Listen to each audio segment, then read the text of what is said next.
And welcome back to Driver's Talk. I'm Rick Titus. That's Jay Dalton. And of course, just behind us there, making us sound a lot younger than we actually are, Spencer Crick. Okay, we got to talk about news. This is our news segment. Remember, 1 in every 5 jobs in this country related to the automotive industry. Did you hear about all the cars in Germany getting impounded on the Euro rally? Yeah, it was a good week not to be on the Autobahn. Let's just go with that. About 120 cars set out. 107 were impounded in Germany when the German authorities noted that a large pack of these cars were going down the unrestricted Autobahn at 155 miles an hour. Okay, about norm. That was considered racing, apparently, as far as the German authorities were concerned. There was no set route. Some of the cars slipped through and actually made it all the way. Not these 100. Not these 107 were impounded. Yeah, so note to self, don't travel in a pack of 155 miles an hour. You've got a bit high performance news, don't you? Yes, I do, because that's the talk these days. And of course, Chrysler has certainly been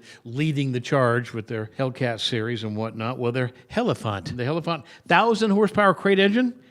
If you're hoping to get one of those, you missed the opportunity. They sold out in 48 hours. What do you want to bet that half of those motors never get put in cars? They're just put in garages and kept as collectibles. But for the cars that they make it into, I think they're going to be right rapid. Yeah, they should be. Can I tell you one about Turo.com? Turo.com is where, essentially, like Airbnb, you rent your neighbor's car. Your neighbor down the street has got his car on Turo. I've rented my neighbor's car out to people before, and it turns out they could be offended by that if they're not involved in the deal. I hope you get the money.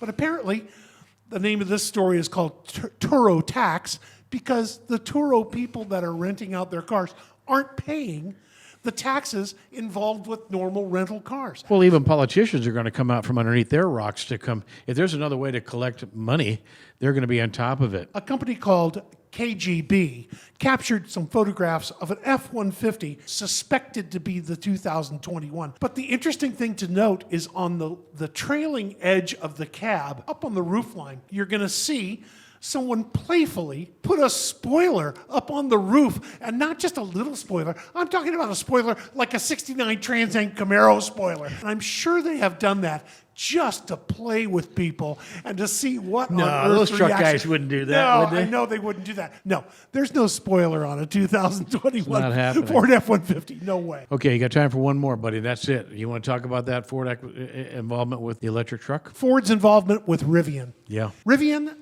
is a company that has come out of nowhere. Right. It debuted on the scene a little over a year ago and announced to the world they would be building an electric car and an electric truck built on a skateboard chassis.